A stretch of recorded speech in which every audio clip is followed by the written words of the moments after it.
اللہ الرحمن الرحیم۔ 2 دن کا بچہ پیدا ہوا، اس کا نہ کوئی جنازہ ہے، نہ کوئی سوگ ہے، نہ کوئی خیرات ہے۔ یاد رکھیں کہ بچہ پیدا ہو، چیخ مارے یا بات کرے، پھر اس کا غسل بھی ہوگا، جنازہ بھی ہوگا۔ اگر وہ مردہ ہی پیدا ہوا ہے تو اس کی کچھ بھی نہیں ہے، لیکن ماں باپ کو یہ بھی بخشوائے گا۔ حضور نے فرمایا 1 بچہ مر جائے، 2 مر جائیں، 3 مر جائیں، وہ قیامت میں اپنے والدین کی شفاعت کریں گے۔ اور اسی طرح فرمایا کہ اگر آدھا بچہ بھی ہو وہ بھی شفاعت کرے گا۔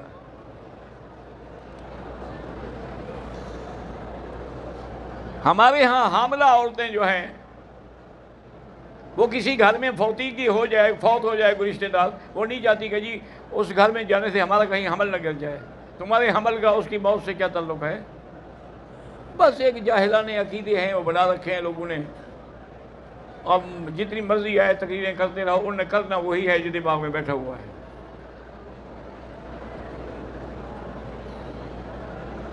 میں اپنی والدہ کے ساتھ عمرے پہ آیا ہوں۔ میرے والد صاحب پشاور پولیس لائن مسجد کے دھماکے میں شہید ہوئے، اللہ ان کے درجات بلند فرمائے، اللہ آپ کے پسماندگان کو صبر جمیل عطا فرمایا۔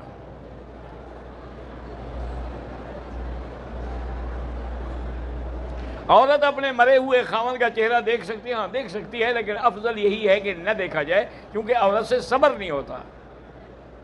عورت جو ہے وہ ضعیف القلب ہوتی ہے، خاوند دیکھ سکتا ہے۔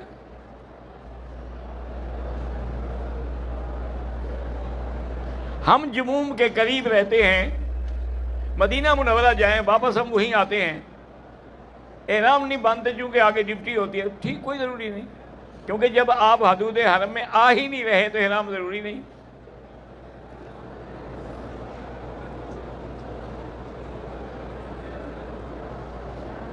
میرا نام عمر خان ہے، میرا تعلق پاکستانی مظفر گھر سے ہے، میں کوئی کاروبار کرتا ہوں تو نقصان ہو جاتا ہے۔ ابھی جو میں نے بتایا نا 101 تسبیح درود شریف، 1 تسبیح استغفار، یہ شروع کرو، دیکھو کبھی نقصان نہیں ہوگا۔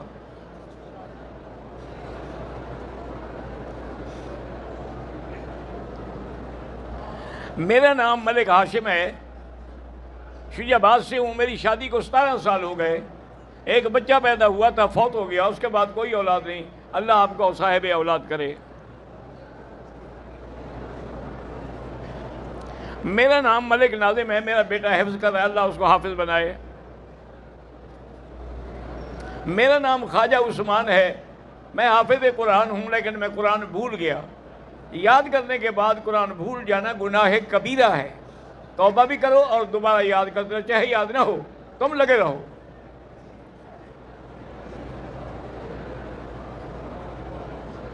اللہم صلی علی سیدنا احمد النور المؤید المنصور۔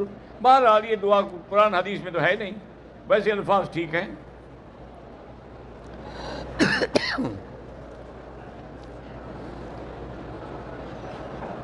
میرے کزن مولانا نعیم اللہ کے حالات دعا فرمائیں، اللہ ان کے حالات اچھے ہو جائیں، اور اللہ ان کی بچی کو بھی اولاد صالح عطا فرمائے۔ مسجد عائشہ سے، مسجد جیرانہ سے عمرہ کرنا بالکل جائز ہے، جہاں سے مرضی آئے کرو، نہ کرو تو نہ کرو۔ عمرے اور طواف میں افضل طواف ہے، جتنی دیر عمرے میں لگاتے ہو اتنی دیر اگر طواف کرتے رہو تو یہ زیادہ ثواب ہے، کیونکہ طواف میں تم کعبے کے قریب رہو گے، عمرے میں تو باہر جاؤ گے۔ طواف کے دوران جوتے پہن سکتے ہیں، اگر نئے ہیں پاک ہیں پہن سکتے ہیں۔ میں عالم بننا چاہتا ہوں، اللہ عالم بنائے۔ میں اپنے پیارے بیٹے حذیفہ ندیم کو مفتی قاری عالم بننا چاہتا ہوں، اللہ کامیاب کرے۔ عمرہ کرتے ہوئے طواف کے دوران میاں بیوی ایک دوسرے کے ہاتھ میں ہاتھ دے کے پکڑ سکتے ہیں، تو کیوں نہیں پکڑ سکتے؟ کوئی دوسرے کی بیوی ہے کیا؟ ہاں اگر تمہیں خطرہ ہے کہ ابھی ہاتھ پکڑنے سے شہوت ہو جائے گی پھر نہ پکڑنا، پھر تو طواف ہی برباد، عبادت ہی برباد، ہر چیز ختم۔ ہاں تمہیں ڈر ہے کہ بیوی کہیں ایسا نہ ہو کہ عمرے کے بہانے کہیں بھاگ جائے، تو پھر پکڑ کے رکھو۔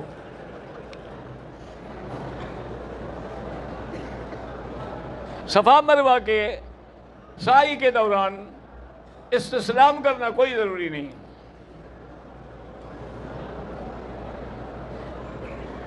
انجینئر محمد علی مرزا جو ہے، بھائی اصل بات سچی یہ ہے، اللہ کے حرم میں آدمی ایسی، میں نہیں جانتا کہ وہ کون ہے، نہ اس کی میں نے کوئی کتاب پڑھی ہے، لیکن یہ مرزا کا جو لفظ ہے نا، یہ بڑا خطرناک ہے۔ قادیانی بھی مرزا تھا، معلوم ہوتا ہے یہ بھی اسی کا کوئی بھائی ہے، اس لیے بچا کرے ایسے لوگوں سے۔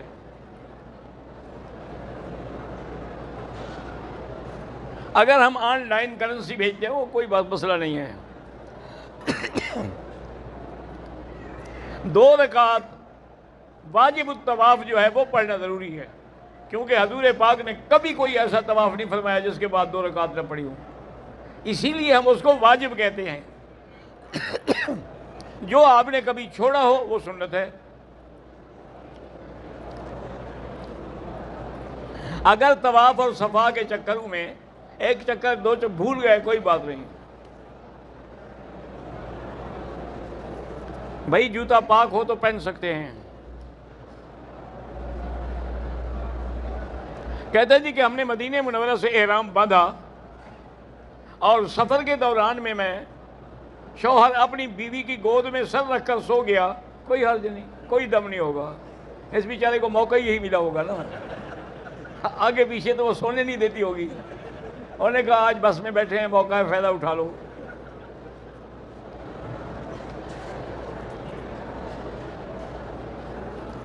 حرمین الشریفین میں دیکھا ہے کہ لوگ نمازیوں کے آگے گزر جاتے ہیں، بالکل ناجائز ہے، کرتے ہیں تو غلط کرتے ہیں۔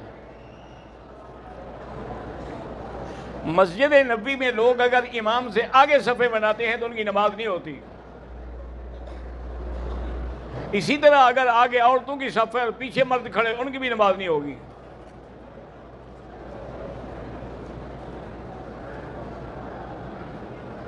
عورت نے مدینہ سے احرام باندھا، راستے میں مکہ مکرمہ پہنچنے سے پہلے اس کو حیض آ گیا، اب مکے سے 3 دن کے بعد اس نے واپس بھی جانا ہے، افضل یہی ہے کہ سیٹ چھوڑ دیں اور اپنی سیٹ کو مؤخر کرا دیں تاکہ وہ پاک ہو کے عمرہ کر کے جائے بیچاری۔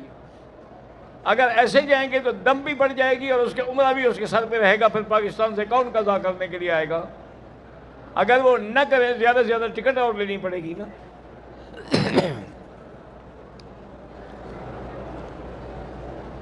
استاد العلماء شیخ التفسیر حضرت مولانا صوفی عبد الرحمن صاحب جامعہ اسلامیہ کلفٹن کراچی والے انتقال فرما گئے، اللہم اغفرہ ورحمہ وتجاوز عنہ وادخلہ فی الفردوس الاعلی۔ میرے دوست سعید احمد کی والدہ کی طبیعت ٹھیک نہیں ہے، اللہ شفا دے۔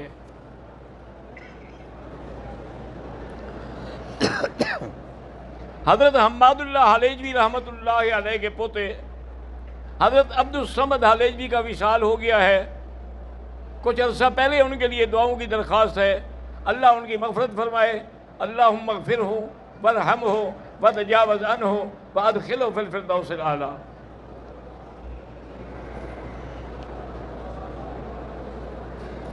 میرے بھائی کا ایک ہی بیٹا ہے، اللہ پاک اس کو شفا دے، صحت دے۔ مسجد عائشہ جائیں تو احرام باندھنا ضروری ہے، کوئی ضروری نہیں، لیکن اگر باندھنا چاہیں تو باندھ سکتے ہیں۔ ہم تو بھائی سب کے لیے دعا کرتے ہیں نا، روزانہ آپ ہوتے نہیں دعا میں۔ میرا بیٹا فیضان تھیلیسیمیا کا بیمار ہے، اللہ شفا عطا فرمائے۔ میری والدہ اور بیٹا بیمار ہے، اللہ شفا عطا فرمائے۔ سورۃ الفاتحہ 7 دفعہ پڑھ کے روزانہ ان کو پلایا کریں۔ مجھے خواب میں حضرت صدیق کی زیارت ہوئی ہے، ماشاءاللہ بڑا مبارک خواب ہے۔ کہتے ہیں کہ وہ بڑے نوجوان نظر، معنی یہ ہے کہ وہ جیسے پہلے دین میں مضبوط تھے اب بھی اسی طرح دین میں مضبوط ہیں۔ ہم دونوں میاں بیوی کو الرجی کی بیماری ہے، اللہ شفا عطا فرمائے۔ زندہ آدمی کے لیے عمرہ نہ کرے، اس کو کہے خود کرے، اگر معذور ہے، بیمار ہے، نہیں کر سکتا پھر آپ کر سکتے ہیں۔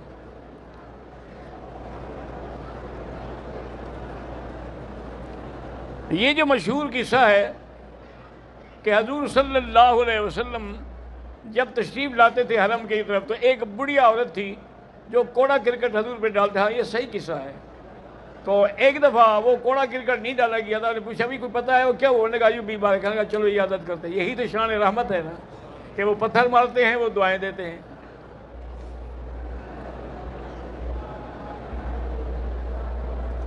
مدرسہ عبداللہ ابن عباس خانپور میں ہے، ان کے حالات ٹھیک نہیں ہے۔ میرے بھائی کب تک لوگوں سے مانگو گے؟ خدا سے مانگو۔ مغرب اور عشاء کے درمیان میں تمام طلباء کو بٹھا کر سورت واقعہ پڑھا کرو اور دعا کیا کرو، کبھی مدرسہ محتاج نہیں ہوگا۔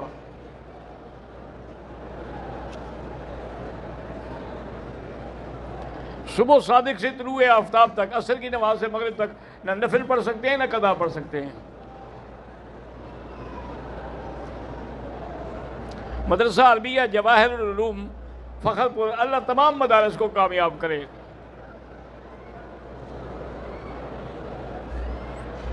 کہتے جی کہ جبل رحمت پر عرفات میں بہت سارے لوگ اپنا نام لکھتے ہیں، بالکل ناجائز ہے۔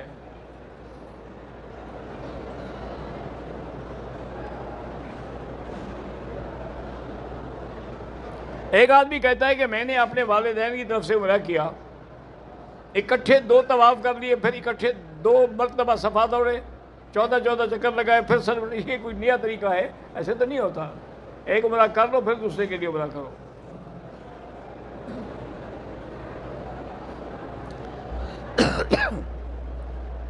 عمرے والا آدمی مدینہ طیبہ سے بغیر احرام کے مکہ مکرمہ آ گیا، لا علمی کی وجہ سے، پھر پتہ چلنے سے بس سیدھا مسجد عائشہ گیا اور احرام باندھ کے عمرہ کر لیا۔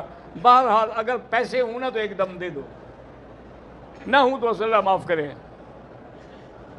رش کی وجہ سے ہم کبھی کبھار نمازیوں کے آگے گزر جاتے ہیں۔ کوشش کیا کرو کہ اگر نماز کے بعد تھوڑا بیٹھ کے تسبیحات پڑھ لو نا تو سب لوگوں کا راستہ بن جائے گا۔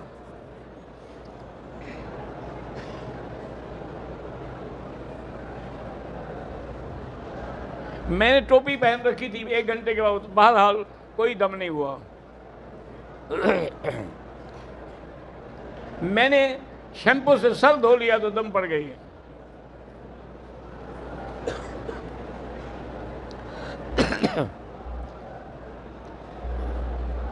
ایک بوڑھا آدمی کہتا ہے کہ میں عمرے کا طواف کر رہا تھا، طاقت ختم ہو گئی، بے ہوش ہو کے گر گیا، ہوش آیا تو طواف کی طاقت نہ رہی، 7 چکر بھی پورے نہیں کیے، طواف چھوڑ کے ہوٹل میں آگے کمرے پہن لیے، اب آپ دوبارہ عمرہ کریں۔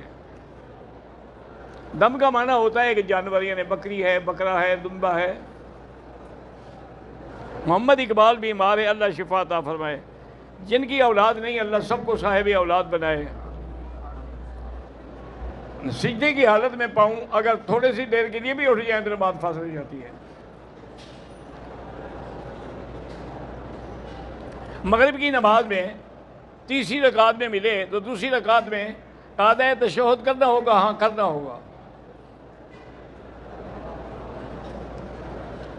ہمارے بہت سے لوگ بیمار، اللہ سب کو شفا عطا فرمائے۔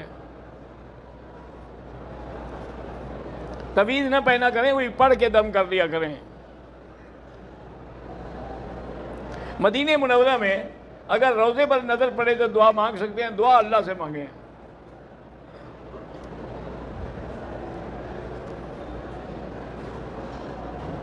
کچھ لوگ مکہ مدینہ میں پتہ نہیں بیماری، ہاں جی، پاسپورٹ اور بیماری کا کیا ہے، روکتے ہیں؟ کیوں روکتے ہیں؟ کیا وجہ؟ بندہ ہوا تو وجہ لکھو تو بتائے آدمی۔ ہمارے گھر میں جنات کا بڑا اثر ہے، سورۃ البقرہ کی گھر میں تلاوت کرو سارے مل کے۔ صرف طواف کرنے کے لیے لوگ احرام باندھ لیتے ہیں، یہ جائز نہیں ہے۔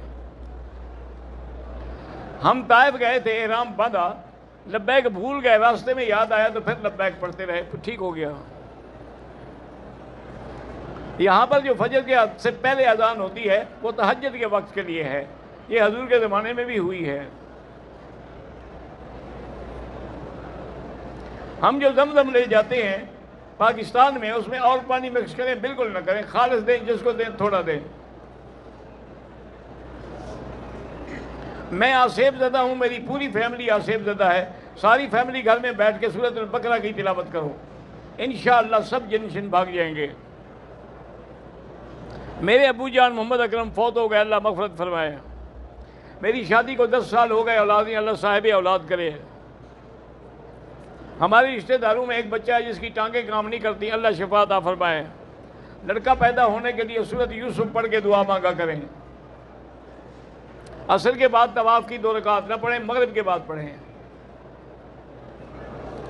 شیعہ لڑکی سے شادی کر سکتے ہیں؟ بالکل نہیں کر سکتے بھئی، شادی مسلمان سے ہوتی ہے نا، کافر سے تھوڑی ہوتی ہے۔ میرے گھر میں شوگر کے مریض زیادہ ہیں، اللہ شفا عطا فرمائے۔ میری بہن بیمار ہے، اللہ شفا عطا فرمائے۔ میرے والد دل کے مریض ہیں، اللہ شفا عطا فرمائے۔ میں نے خواب میں حضرت اماں عائشہ کو اپنی دادی کے ساتھ دیکھا ہے، بڑا اچھا مبارک خواب ہے۔ اللہم صلی علی سیدنا محمد وعلی آل سیدنا محمد کما صلیت علی ابراہیم وعلی آل ابراہیم فی العالمین انک حمید مجید۔ یا اللہ یا اللہ یا اللہ، یا رحمان یا رحیم، یا حی یا قیوم، یا ذا الجلال والاکرام، یا الہی الہنا الہ کل شیء، الہا واحدا لا الہ الا انت، اللہم انت المیسر لکل یسیر وانت علی کل شیء قدیر۔ اللہم یسر امورنا وامور اولادنا وبناتنا وامور المسلمین برحمتک یا ارحم الراحمین، یا ارحم الراحمین، یا فارج الہم، یا کاشف الغم، یا مجیب دعوت المضطرین، یا رحمان الدنیا والآخرہ رحیمہما فرحمنا برحمت تغنینا بہا من سواک۔ یا اللہ سب کی حاضری منظور فرما، سب کا سننا بیٹھنا منظور فرما۔ یا اللہ ہمیں مانگنا نہیں آتا، بغیر مانگے عطا فرما۔ یا اللہ تمام آنے والوں کا عمرہ منظور فرما۔ ربنا تقبل منا انک انت السمیع العلیم وتب علینا انک انت التواب الرحیم۔ وصلی اللہ تعالی علی خیر خلقہ سیدنا محمد وعلی آلہ